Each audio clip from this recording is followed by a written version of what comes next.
Objet de tous les fantasmes, qu'elle nous fascine ou nous inquiète, l'intelligence artificielle fait aujourd'hui partie de nos vies et nous aurions bien du mal à nous en passer. Si les grands modèles de langage comme ChatGPT sont assez récents, cela fait bien longtemps que nous utilisons des algorithmes d'intelligence artificielle dans les usages les plus variés, des grues de construction au GPS qui équipent nos voitures par exemple. Mais qu'entend-on exactement par intelligence artificielle? Est-elle comparable à l'intelligence humaine? Bienvenue dans ce podcast de l'IHEST, l'Institut des hautes études pour la science et la technologie. Lors de la 4e session du cycle national de formation 2024, consacrée à l'exploitation des ressources de l'intelligence artificielle, Nicolas Sabouret, informaticien et professeur à Paris-Saclay, où il dirige la Graduate School d'informatique et sciences du numérique, est venu parler aux auditeurs de l'histoire de l'IA et de sa définition. Objectif, déconstruire les idées reçues très répandues sur l'intelligence artificielle. Quand on parle d'IA, on pense immédiatement à ChatGPT, un grand modèle de langage développé par OpenAI, une entreprise américaine. Accessible au public depuis novembre 2022, cet algorithme est capable d'écrire tout type de texte et de répondre aux questions les plus variées bien plus rapidement que n'importe quel être humain.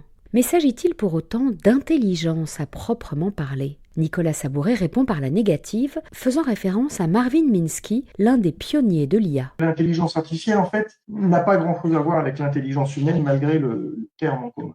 Quand on parle d'intelligence artificielle, en fait, la définition qu'on utilise en général, c'est la définition de Marvin Minsky. Et Marvin Minsky définit l'IA, mais c'est une définition qui est aujourd'hui acceptée dans toute la communauté, par tout le monde, comme la science qui s'intéresse à la construction de machines capables de réaliser des choses qui nécessiteraient de l'intelligence si elles étaient faites par des humains. La fin de la phrase est très importante. On ne construit pas des machines intelligentes. On construit des machines qui réalisent, par le calcul en l'occurrence, des choses qui, si elles étaient faites par des humains, nécessitent de l'intelligence. Donc vous voyez, dans cette définition, on ne définit pas ce que c'est que l'intelligence. On ne parle jamais de machines intelligentes. Et on ne dit pas comment on va faire les choses intelligentes. On dit on va faire des programmes informatiques, ça c'est dans l'esprit de Minsky, c'est très clair. Les faire des machines, c'est faire des machines de calcul. On va faire des programmes informatiques qui réalisent des choses que nous faisons avec notre intelligence. Mais ces machines, elles vont le faire avec du calcul. On considère généralement que 1945 est l'année zéro de l'informatique avec l'ENIAC, le premier ordinateur intégralement électronique. Mais cette invention n'aurait jamais pu voir le jour sans l'apport de Charles Babbage, un mathématicien de génie qui a mis au point au XIXe siècle la première machine analytique, le tout premier calculateur numérique automatique programmable. L'inventeur britannique est considéré comme le père de l'informatique. Alan Turing est le premier à évoquer la question d'une intelligence des ordinateurs quand il écrit en 1950 un article au titre volontairement provocateur « Est-ce que les machines peuvent penser ?» Le terme d'intelligence artificielle s'est alors rapidement imposé, semant une confusion regrettable, selon Nicolas Sabouret.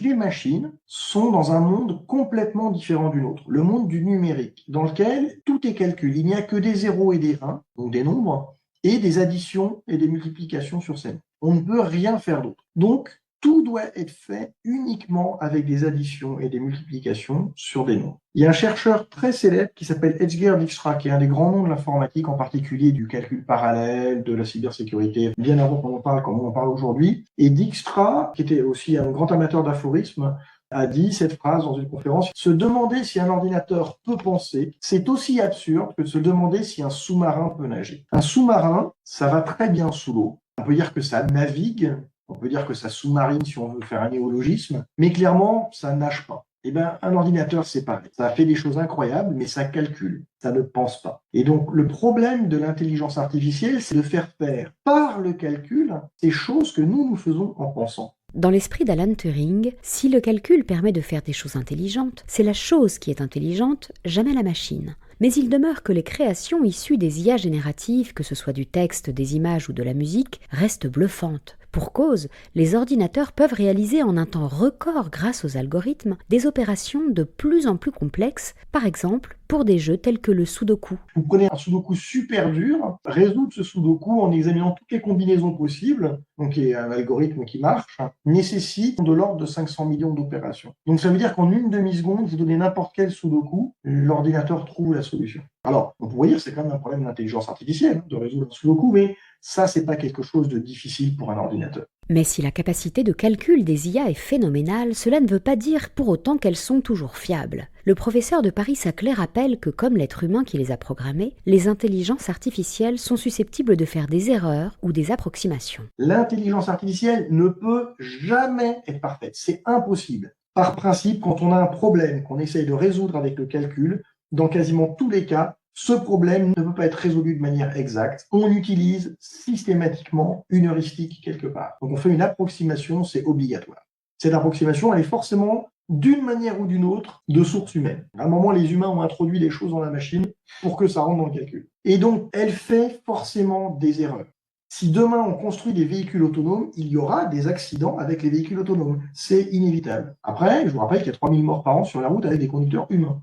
Donc, il faut aussi comparer ce qui est comparable. Je ne suis pas en train de dire qu'il ne faut jamais mettre de véhicule autonome. Je dis juste qu'il ne faut surtout pas croire que le véhicule autonome ne fera pas d'erreur. Ça, c'est une absurdité. Et c'est justement parce que le champion d'échecs Garry Kasparov pensait que Deep Blue, l'ordinateur développé par IBM, ne pouvait pas commettre d'erreur, qu'il a cédé la première fois face à l'algorithme, comme le rappelle Nicolas Sabouret. Sur la deuxième partie, l'IA gagnait. Kasparov avait mal démarré la partie, ça arrive, et l'IA avait vraiment un gros avantage. Et là, l'intelligence artificielle propose un coup qui est minable, qui donne la victoire à Kasparov. Et Kasparov se dit, c'est pas possible, il y a un truc que j'ai pas vu. Il ne croit pas que la machine se trompe.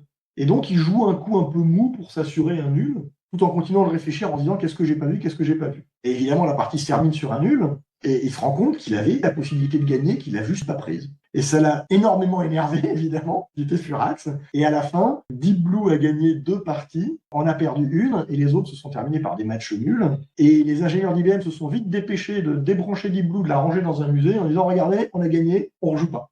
Nicolas Sabouret se veut rassurant et rappelle que les erreurs de la machine sont facilement décelables. La machine se trompe forcément, mais la plupart du temps, quand elle se trompe de manière grossière. Elle va être capable de choses extraordinaires, et quand elle se plante, on va le voir tout de suite. Et ça, c'est quand même plutôt une bonne nouvelle. Ça veut dire que si vous mettez des humains avec des machines, finalement, ça va pas être dur de rattraper les bêtises de la machine. Et s'il y en a parmi vous qui ont déjà expérimenté des outils comme ChatGPT, les générateurs d'images, vous voyez les erreurs grossières assez vite, et vous voyez comment les corriger. Et ça, c'est plutôt une bonne chose. Pendant longtemps, les informaticiens ont misé sur l'intelligence artificielle symbolique qui repose sur l'expertise d'un expert à qui on demande de calculer un résultat avant de transposer sa méthode dans l'algorithme. L'expertise humaine sert donc de modèle à la machine avec toute la marge d'erreur que cela peut impliquer, mais le système a rapidement montré ses limites. Il y avait cette idée en 73 que les systèmes experts allaient remplacer toutes les expertises humaines. Et donc, typiquement, on avait cette projection qu'on mettrait les machines à la place des médecins. On irait face à une machine, on souffle dans un boîtier et la machine dit « Vous avez 38 degrés, prenez un Doliprane et hop, au dodo ». Et ça n'a pas marché. Et comme ça n'a pas marché, tous les investisseurs qui avaient mis de l'argent en IA se sont dit c'est une grosse blague ce truc, ont arrêté leur investissement et on a traversé une période assez longue qu'on a appelée l'hiver de l'IA, qui commence grosso modo en 85 et s'est terminé grosso modo en 2015 avec l'arrivée d'AlphaGo et le moment où on s'est rendu compte que les réseaux de neurones artificiels fonctionnaient bien. AlphaGo, c'est l'algorithme qui est parvenu à battre Lee Sedol, le champion de Go, un système d'apprentissage automatique dans lequel le programme lui-même est une donnée. Si le programme est une donnée, le programme peut aussi être produit par une machine.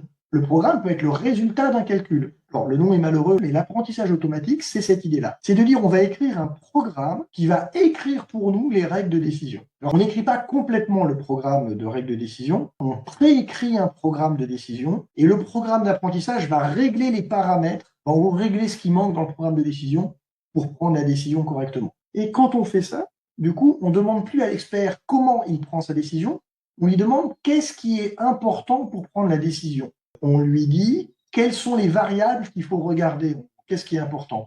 Dans l'apprentissage automatique, on fournit donc à l'ordinateur des milliers d'exemples qui aboutissent au bon résultat, et le programme va utiliser ce corpus pour trouver lui-même, de manière statistique, les règles de décision qui permettront la plupart du temps d'arriver à un résultat correct. Mais cela nécessite d'avoir, au départ, un grand nombre de données à fournir à l'ordinateur. C'est pourquoi ce type d'algorithme ne peut pas être utilisé dans les robots envoyés sur Mars, par exemple, car on ne dispose pas encore d'assez de données sur la planète rouge. Les robots martiens fonctionnent donc grâce à l'IA symbolique.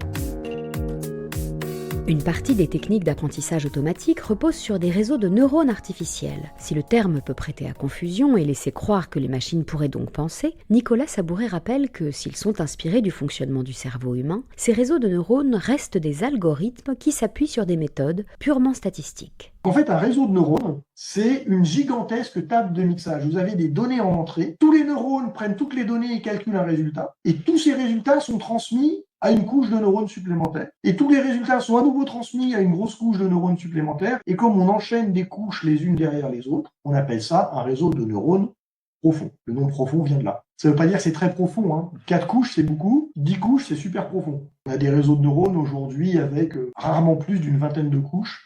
Même quand on parle de GPT, c'est rarement plus d'une vingtaine de couches. Mais ces programmes ne sont pas personnalisés ni très originaux car ils calculent leurs résultats à partir d'un corpus donné, toujours en cherchant la moyenne de ce que les gens auraient pu écrire, par exemple dans le cadre de ChatGPT. ChatGPT est le modèle de langage le plus utilisé aujourd'hui. Il repose sur un réseau de neurones qui prédit le mot d'après à partir de l'instruction qu'on lui donne, plus 25 000 mots possibles et bien sûr l'ensemble des données que la machine va pouvoir trouver sur le web. Mais aussi crédible soit-elle, cette suite de mots ne repose que sur des statistiques. Nicolas Sabouret fait référence à une expérience récemment corrigée dans la dernière version de ChatGPT où l'algorithme pouvait répondre très sérieusement à une requête aussi absurde que « parle-moi des qualités nutritionnelles des œufs de lapin ». Il va pas vous dire les œufs de lapin, ça n'existe pas. Il va commencer à baratiner un truc sur le fait que dans les œufs de lapin, il y a de la kératine et il va jamais se rendre compte qu'il raconte n'importe quoi. Mais c'est normal, il n'y a pas de notion de vérité, c'est pas ce qu'on lui demande. On lui demande de produire les mots les plus probables. Et dans un monde où les œufs de lapin existeraient, les mots les plus probables après parle-moi des qualités nutritives des œufs de lapin serait justement de dire que les œufs de lapin contiennent de la kératine, ce qui est très bon pour la santé.